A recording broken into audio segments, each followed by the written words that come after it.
රුමේනියාව ඇත්තටම හොඳ රටක්ද? කට්ටිය කියන වගේ රුමේනියාවට ඇවිල්ලා ගේමක් ගහගන්න පුළුවන්ද? ෂෝට් ටර්ම් එකකට මගේ මේ රටකට එනවා නම් ඇත්තටම මේක ඔයාලට ගැලපෙන්නේ නැහැ. දානමද අපි රටකට එන්නේ. සල්ලි ඉතුරු කරගන්න පුළුවන්. රුමේනියාවේ වැඩ එහෙම ලේසි නෑ. ඇත්තටම කට්ටක් කන්නනේ රටකට එන්නේ අපි. මෙහි තියෙන ජොබ්ස් මොනවද? මේ රටේ මිනිස්සු කොහොමද රුමේනියාවට එන්නේ? කොහොමද අපි හොඳ ඒජන්සියක් හොයාගන්නේ? හොර ඒජන්සි වලට අහු නොවි කොහොමද අපි හරියට රුමේනියාවට එන්නේ කියලා.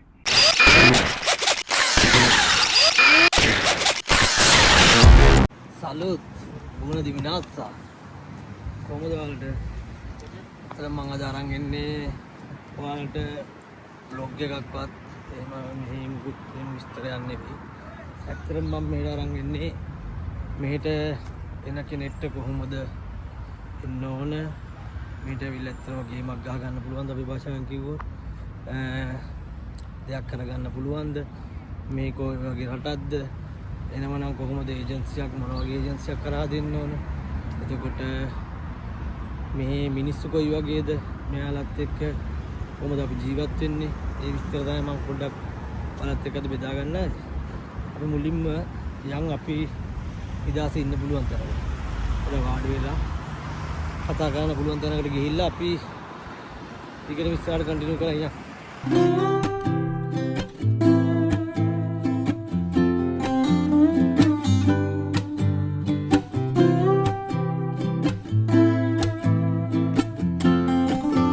රුමේනියාව ඇත්තටම හොඳ රටක්ද?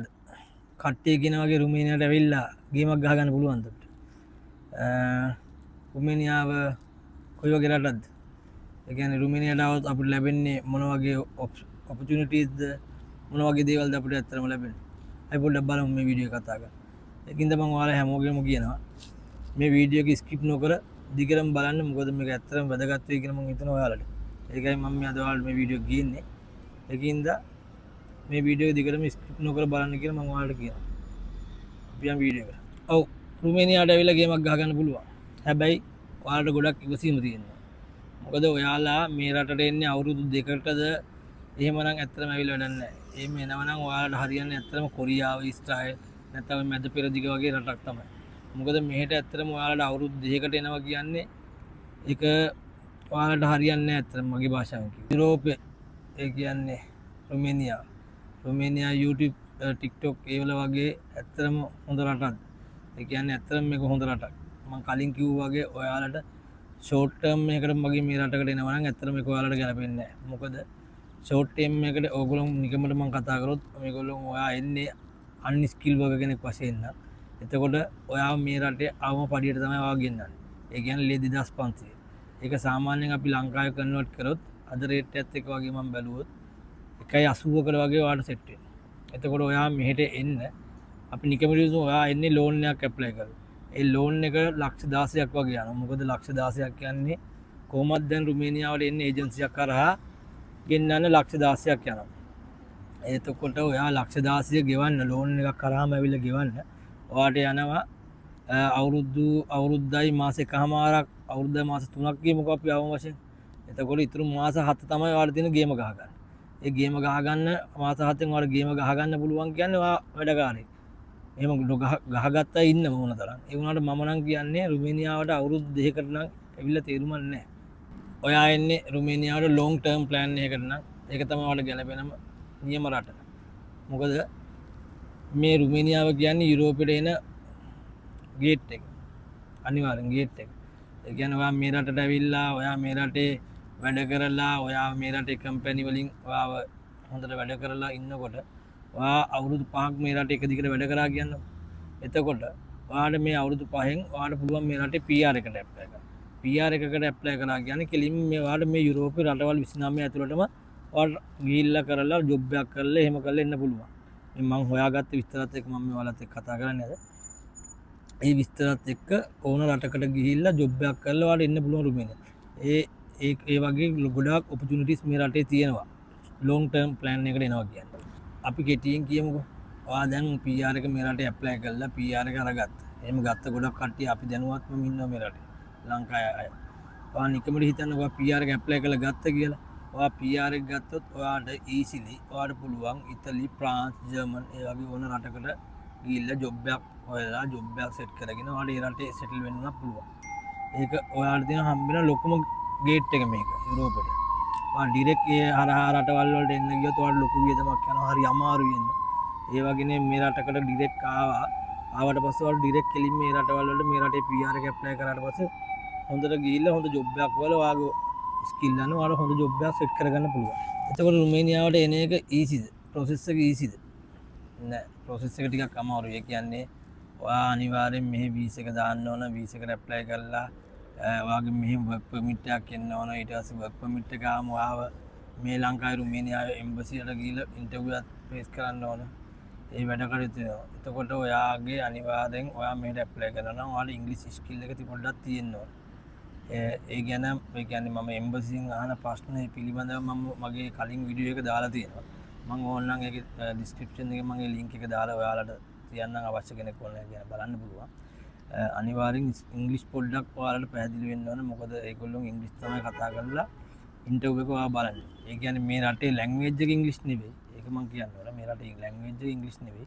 ඒනට ඔයා ඉන්ටර්විව් කරන්නේ ඒ රුමේනියාවේ ඉන්ටර්විව් කරන්නේ ඉංග්‍රීසි වලින්. ඒ කියන්නේ මේ රටකට ඇවිල්ලා ඔයාලට මිනිස්සෙක් එක්ක කතා කරන්න පුළුවන්ද කියලා වගේ. ඒ ගැන විස්තරයක් තියෙනවා මගේ පාර ඩිස්ක්‍රිප්ෂන් එක දානවා. ඒ ඩිස්ක්‍රිප්ෂන් එකේ ලින්ක් එකේ ඔයාලට ගිහලා පිළිබඳව අප්ඩේට් එකක් ගන්න. එතකොට අපි යන් ප්‍රධානම දේ අපේ රටකට සල්ලි ඉතුරු කරගන්න පුළුවන්. ඒක අපි බලන්න. ඇත්තටම මේ රටේ සල්ලි හොයන්න පුළුවන්. මම කලිනුත් කිව්වා මේ රටේ අවම පඩිය මිනිස්සුන්ට 2500 එනවා.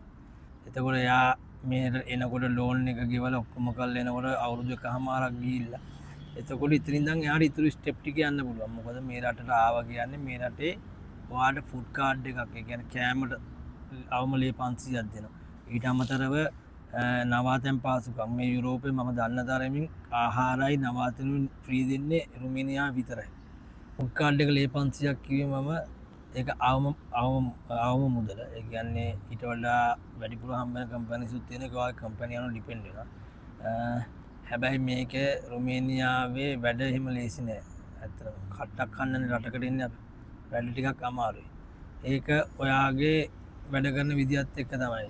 කොහොම කරත් ඔයා මේ රටකට එනකොට ඕනම දෙයකට සෙටල් වෙලා එන්න ඕන. එතකොට මෙහි තියෙන ජොබ්ස් මොනවද?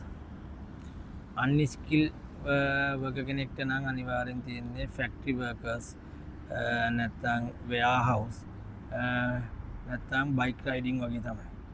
ඒගොල්ලොන්ට එන්න තියෙන්නේ ඒ වගේ ජොබ්ස් තමයි අන්ස්කිල් වර්කර්ස් වෙනවා. හැබැයි ඔයාට ස්කිල් එකක් තියාගෙන ආවා කියන්නකෝ.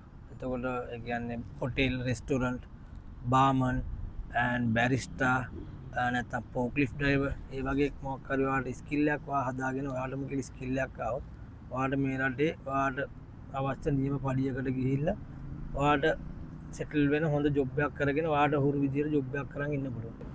අපි දැන් යන් මේ අනිත් මාතෘකාව. ඒ කියන්නේ මේ රටේ මිනිස්සු කොහොමද? මේ රටේ මිනිස්සු හරිම ෆ්‍රෙන්ඩ්ලි. ඒ කියන්නේ මාත් එක්ක වැඩ කරන මගේ කම්පැනි ඉන්න මිනිස්සු නම් මාත් එක්ක මාර ෆ්‍රෙන්ඩ්ලි. ඒ කියන්නේ මාත් එක්ක නෙවෙයි, මාත් එක්ක තව අනිත් රටවල් වල ඉන්නවා, ඉන්දියන් ඉන්නවා, බංග්ලාදේශ් ඉන්නවා, පාකිස්තාන් කෙනෙක් ඉන්නවා, තව මාත් එක්ක මගේ ලංකාවේ යාළුවෝ දෙන්නෙක් ඉන්නවා. ඒ ඔක්කොමලත් එක්ක මේ රටේ මිනිස්සු, ඒ කියන්නේ අපි වැඩ කරන කම්පැනි කට්ටිය නම් අපිත් මාර ෆ්‍රෙන්ඩ්ලි. ඒ කියන්නේ ඔයාලට හොඳම අප්ඩේට් එකක් ඇති මගේ කලින් බ්ලොග් එකක් තිබ්බා අපි ෆුට්බෝල් ගහන්න ගිහින් තිබ්බා. ඒ ෆුට්බෝල් බ්ලොග් එකේ පවාලට පේන්නේ නැති ඒගොල්ලෝ කොහොමද අපිත් එක්ක ෆ්‍රෙන්ඩ්ලි ඉන්නේ, කොහොමද අපිත් එක්ක කතා කරන්නේ. එතනින්ම ඔයාලට ගත හැකි මේ රටේ මිනිස්සු කොහොමද කියලා. මම කියන්නේ මේ මගේ අත්දැකීමෙන්. මොකද මම සමහරක් තැන්වල දැක්කා මෙම ලංකාවේ ඇත්ත මේ ප්‍රශ්න වුණා මේගොල්ලෝ මේ මැකිලේ වුණාට මම කියන්නේ මගේ අත්දැකීමත් එක්ක මම නම් තාම කිසිම ප්‍රශ්නයක් නැහැ දෙන්නේ කියලා. ඒ කියන්නේ අපිත් එක්ක වැඩ කරන කම්පැනි කට්ටිය අපිත් එක්ක හරි ෆ්‍රෙන්ඩ්ලි. අපිත් එක්ක ඕන දෙයක් අපිට කතා කරන්න පුළුවන්. අපිට මොකක් හරි ප්‍රශ්නයක් වුණත් අපිට යාළුවත් එක්ක කතා කරලා ඕන දෙයක් අපිට යාළුවත් එක්ක කතා කරලා විසඳ ගන්න පුළුවන්. අනික තව දෙයක් මේ දැන් මේ රටට ගෑන් ළමයි එහෙම එනවා නම් ඒගොල්ලෝ හරි බයයිනේ. ඒ කියන්නේ කොහොමද මේ රටේ මිනිස්සු කියලා දන්නේ නැති. ඒ කියන්නේ ඇත්තට මේ රටේ රැයට වුණත් මිනිස්සුන්ට පාරේ ඇවිදලා යන්න පුළුවන්, කිසිම ප්‍රශ්නයක් නැහැ. අපි දැන් සාමාන්‍යයෙන් අපි රුමේනියන් කට්ටියත් එක්ක කතා කරාම අපිට ඒගොල්ලෝ කියන විස්තරات එක්ක ඒගොල්ලෝ කියන මේ රට ඇත්තටම හරි සාමකාමී රටල්ලු. ඉතාලි, ප්‍රාන්ස් වගේ රටවල් වල රෑට එහෙම ගියාම හරි අමාරුයි ඒගොල්ලෝ කියන විදියට. ඒගොල්ලොන් කියන්නේ නම් ඉතින් මේ රටේ ඕන වෙලාවක මිනිස්සුන්ට පාරට බෑලා ගිහිල්ලා කරලා එන්න පුළුවන්ලු. ඇත්තටම ඒ ගතිය තියෙනවා. මොකද අපිත් සමහරක් වෙලාවට පාරට රෑට එහෙම යනවා. කවුරුවත් අපිට මොකුත් කියන්නේ නැහැ. අඟට පන්නන එහෙම කිසිම ප්‍රශ්නයක් දාන්නේ නැහැ ඇත්තටම. දැන් අපි කතා කරමු වැදගත්ම මාතෘකාව. කොහොමද රුමේනියාවට එන්නේ? කොහොමද අපි හොඳ ඒජන්සියක් හොයාගන්නේ? හොර ඒජන්සි වලට අහු නොවි කොහොමද අපි හරියට රුමේනියාවට එන්නේ කියලා. මුලින්ම ඒජන්සියක් හොයාගන්නවා නම් අනිවාර්යෙන් ඒ ඒජන්සිය බලන්න බීරෝ එකේ රෙජිස්ටර් වෙලාද, ඒජන්සිය කොයි වගේ ඒජන්සියක්ද. සාමාන්‍යයෙන් දැන් තියෙනවනේ සෝෂල් මීඩියා එකට උනත් ගියාම බලත හැකි ඔයාලට ඒජන්සිය කොයි වගේ ඒජන්සියක්ද. නැත්තම් ඒජන්සින් කොච්චර කට්ටියක් මේ රටට ඇවිල්ලා තියෙනවද, කොහොමද වීසා ප්‍රොසෙස් එක කොච්චර කාලයක් වගේ ගිහිල්ලාද, ඒ වගේ පොඩි අප්ඩේට් එකක් ඔයගොල්ලෝ අනිවාර්යෙන් ගන්න. ඊළඟට දෙවෙනි ප්‍රශ්නේ අනිවාර්යෙන් ඔයා ඒගොල්ලොන්ගේ මුලින්ම ඔයාට ඔයාගේ ස්කිල් එකට අන් ස්කිල් ඒ විදිහට එන කවුරු හරි නම් අනිවාර්යෙන් ඔයාලට ජොබ් ඔෆර්ස් මේ වෙනකොට ඇවිල්ලා තියෙනවද ඒගොල්ලන්ට ඒජන්සියට. එහෙම බැරි නම් ඔයගොල්ලන්ට පුළුවන් බීරෝ සයිට් එකට ගිහිල්ලා ඒගොල්ලොන්ගෙන් චෙක් කරගන්න ඔයාලට තියෙනවද ඒගොල්ලොන් ඒජන්සිය මොකක්ද, ඒජන්සියට ජොබ් තියෙනවද එහෙම පොඩ්ඩක් චෙක් කරගන්න පුළුවන්. දැන් ගොඩක් ඒජන්සි කරන්නේ ඔයාලා මුලින්ම ගිය ගමන්ම ඔයාලගේ පාස්පෝර්ට් එක ගන්න. ඒගොල්ලන්ට ඔෆර්ස් ජොබ් ඔෆර්ස් තිබ්බත් නැතත් අනිවාර්යෙන් ඔයගොල්ලන්ගේ මුලින් පාස්පෝර්ට් එක ගන්න. ඒ දෙයට කලින් ඔයගොල්ලෝ හොඳට මුලින් හොයලා බලන්න ඒජන්සිය කොයි වගේද, අනිවාර්යෙන් ඒ දේ කරන්න. ඊළඟට දෙවෙනි දේ අනිවාර්යෙන් ඒ ඒජන්සියෙන් අහන්න ඔයගොල්ලෝ මේ රටට එවන්නේ ඩිරෙක්ට් කම්පැනිද මෑන් පවර්ද කියලා. මොකද ගොඩක් දැන් මේ රටේ ඇදලා තියෙනවා මෑන් පවර් ඒජන්සි. ඒ කියන්නේ ලංකාවෙන් ඔයාලා මෙහෙට එවනවා. එව්වට පස්සේ ඔයාව ආයි බාර දෙන්නේ මෙහෙ රටේ ඒජන්සි එකට. ඒ කියන්නේ ඒගොල්ලොන්ගෙම ලංකාවේ කට්ටියම එකතු වෙලා කරන ඒගොල්ලොන් තමයි ඔයාලා එක එක තැන්වල ජොබ් දාන්නේ. ඊට පස්සේ නිකමට හිතන්න ඔයා දැන් මේ දවස්වල සත්‍ය රෙස්ටුරන්ට් එකක රෙස්ටුරන්ට් එකේ ජොබ් නැතුණාම ආයි ඔයා වෙන කොහෙට යන්නද? එතකොට ඔයාට හම්බෙන පඩිය මදි. ඒකද අනිවාර්යෙන් ඔයගොල්ලෝ මෙහෙට එනකොට අහන්න මෑන් පවර්ද ඒජන්සිද, මෑන් පවර්ද ඩිරෙක්ට් කම්පැනිද කියලා. අනිවාර්යෙන් ඒ දේ අනිවාර්යෙන් ඔයගොල්ලෝ අහන්න මේක. ඊළඟට කොහොමද අපි ඒජන්සියට මුදල් දෙන්නේ? ඒ කියන්නේ ඒගොල්ලෝ මුලින්ම කියනවා පාස්පෝර්ට් එක තියලා සල්ලි දෙන්න, මෙච්චර ගාණක් දෙන්න, මෙච්චර ගාණ. කවදාවත් ඒ දේ කරන්න එපා. මොකද මුලින්ම ඕගොල්ලෝ ඇප්ලිකේෂන් කියලා මොකක් හරි ඒකට ෆී එකක් ගන්න ඇති. එහෙම කරලා කවදාවත් ෆුල් පේමන්ට් එක ගෙවන්න යන්න එපා. කියන්නේ පේමන්ට් එකෙන් අපි හිතමු ලක්ෂ 16ක් කියලා. ලක්ෂ 16න් ලක්ෂ 8ක් ඒ වගේ ගාණක් වෙන සෙට් කරගන්න මිසක් ඊට වැඩියෙන් ගෙවන්න එපා. මොකද එහෙම ගෙවුවාම ඔයාලට වීසා එක වැදුන්නේ නැති වුණොත් ඔයාලට ඒ සල්ලි රිෆන්ඩ් කරගන්න වෙන්නේ. මොකද ඒගොල්ලෝ ඒව කියන ඩොකියුමන්ට් ෆීස් ගොඩාක් කතන්දර ඒගොල්ලෝ. ඒකින්ද දැන් මේ දවස්වල මේ රටට සෑහෙන මාෆියාවක් විදිහට හැදිලා තියෙනවා. මිනිස්සුන්ව ගෙන්නනවා ජාව ආරම් කරන විදියට. ඒකින්ද අනිවාර්යෙන් ඔයගොල්ලෝ සල්ලි දෙද්දි ඔයගොල්ලෝ රිස්ක් එක අනිවාර්යෙන් රිසිප්ට් එකක් ලබා ගන්න. ඊට අමතරව ඔයාගේ ඉන්ටර්විව් එක ඇවිල්ලා පාස්පෝර්ට් එකට වීසා එක ස්ටෑම්ප් වෙලා කියලා ඒජන්සියෙන් කෝල් එක එනකන් කවදාවත් ෆුල් පේමන්ට් එක කරන්න එපා. මම කලිනුත් ඔයාලට කිව්වා නේද සෝෂල් මීඩියා වලින් ඔයාලට බලන්න පුළුවන්. අනිවාර්යෙන් ඒ ගිය කාගෙන් හරි කන්ටැක්ට් එකක් බලලා ඔයගොල්ලෝ කතා කරලා බලන්න මේ ඒජන්සිය ඇත්තද කියන්නේ ඔයාලට මේක හොඳද මේමයි කියලා. මොකද මට මේ වෙනකොට ඒජන්සි එක අපිට කවදාවත් රෙකමන්ඩ් කරන්න බෑ. අපි රෙකමන්ඩ් කරන්නේ නැහැ.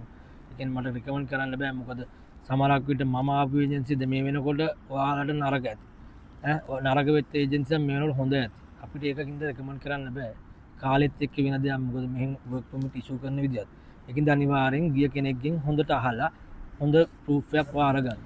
අන්තිමට මට කියන්න තියෙන්නේ ඔයාත් රුමේනියාවට එන්න හිතන් ඉන්න කෙනෙක් නම් අනිවාර්යෙන් ප්ලෑන් එකක් තියාගන්න. ලොන්ග් ටර්ම් එකක් ඉන්නවා කියලා හිතාගෙන අනිවාර්යෙන් ඒ ප්ලෑන් එකට වැඩ කරන්න. මනි සේව් කරගන්න විදිය පොඩ්ඩක් මැනේජ් කරගන්න. ඊට අමතරව මෙන්ටලි අනිවාර්යෙන් ඒ දේ කරගන්න. මෙන්ටලි ඕකේ වෙලා එන්න ඕන. මොකද මෙහි වැඩත් එක්ක මම කලින් කිව්වනේ ඒකින්ද අනිවාර්යෙන් මෙන්ටලි ඕකේ වෙලා එන්න ඕන. ඊට අමතරව බෑඩ් ඩ්‍රීම්ස් ඒ කියන්නේ මෙහෙට ඇවිල්ලා වෙන කොහෙට හරි ඉල්ලීගල් විදියට යනවා කියලා හිතාගෙන එහෙම එන්න එපා. අනිවාර්යෙන් ඔයාලට හරි අමාරු වැඩක්. ඔය මම කලින් කිව්වාගේ ඒ ටික ඔයා හොඳට ඔළුවේ තියාගෙන එනවා නම් අනිවාර්යෙන් ඔයාලට මේ ගේම අනිවාර්යෙන් ගහන්න පුළුවන් ගේම. මොකද මේ ඇවිල්ලා ගේමක් ගාපු කට්ටිය අපිට අනිවාර්යෙන් අනන්ත හම්බෙලා තියෙනවා. ඒකින්ද කියන්නේ මෙහි ඇවිල්ලා ගේමක් ගහන්න පුළුවන්.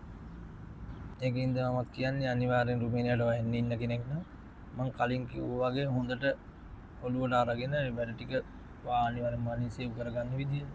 ඊට අමතරව මෙන්ටලි එක හරියට 100%ක් හොඳ විදියට හදාගෙන ඒ ඔක්කොම ටික ප්ලෑන් කරගෙන ඔයාත් අනිවාර්යෙන් මේ රුමේනියාවට එන්න අපිට ගේමක් ගහ ගන්න පුළුවන්. මම හිතනවා මේ වීඩියෝ එක ඔයාලට ඇත්තට මේක වැදගත් වෙයි කියලා. අනිවාර්යෙන් වීඩියෝ එක හොඳ නම් ලයික් එකක් කරන්න. ඒ වගේම ඔයාගේ කවුරු හරි රුමේනියාවට එන්න ඉන්න කෙනෙක් ඉන්නනම් එයාට ෂෙයා කරන්න. ඒ වගේම මගේ channel එකේ වීඩියෝ subscribe නොකර බලන කවුරු ඉන්නවනම් subscribe කරලා bell icon එක click කරන්න. මොකද ඔයාලයි subscribe ඔයාලයි views තමයි මට ඇත්තට හයියක් වෙන ඔයාලා වීඩියෝ එකක් කරන්න. එහෙනම් මම දැනට මේ වීඩියෝ එකෙන් යනවා. අපි ඉස්සරහට සමු. එහෙනම් ඔක්කොම ciao.